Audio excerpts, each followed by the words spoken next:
हो कि कुछ जगहें इंसानों के जाने के बाद भी उन्हें छोड़ती नहीं है?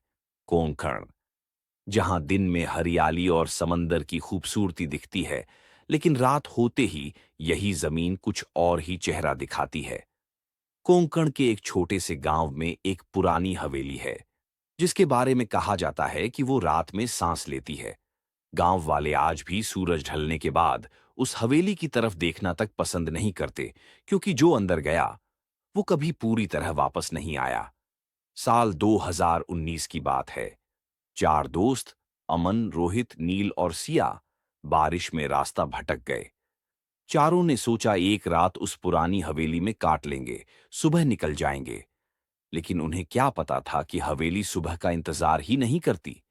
जैसे ही उन्होंने हवेली का दरवाजा खोला, अंदर से ठंडी हवा का झोंका आया, मानो किसी ने बहुत समय बाद मेहमानों को महसूस किया हो। दरवाजा अपने आप बंद हो गया और पूरा सन्नाटा छा गया। ठीक रात के 12 बजे सीढ़ियों से घुंघरुओं की आवाज आने लगी, धीरे, फिर तेज, लेकिन वहां कोई नहीं था। तभी सिया ने फुसफुसाते हुए कहा, यहां कोई और है। अचानक ऊपर से हंसने और रोने की मिली-जुली आवाज आई। टॉर्च की रोशनी कांपते हाथों से ऊपर गई और उसी रोशनी में एक औरत दिखाई दी। सफेद साड़ी, चेहरे पर जले हुए निशान, बाल सामने गिरे हुए और उसके पैर जमीन को छू ही नहीं रहे थे। उसने बहुत भारी आवाज में कहा, तुम भी मुझे छोड़कर जाओगे?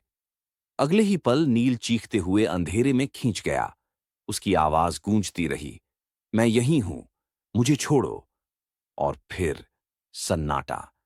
डरे हुए बाकी तीनों भागने लगे, लेकिन हवेली के गलियारे जैसे खत्म ही नहीं हो रहे थे।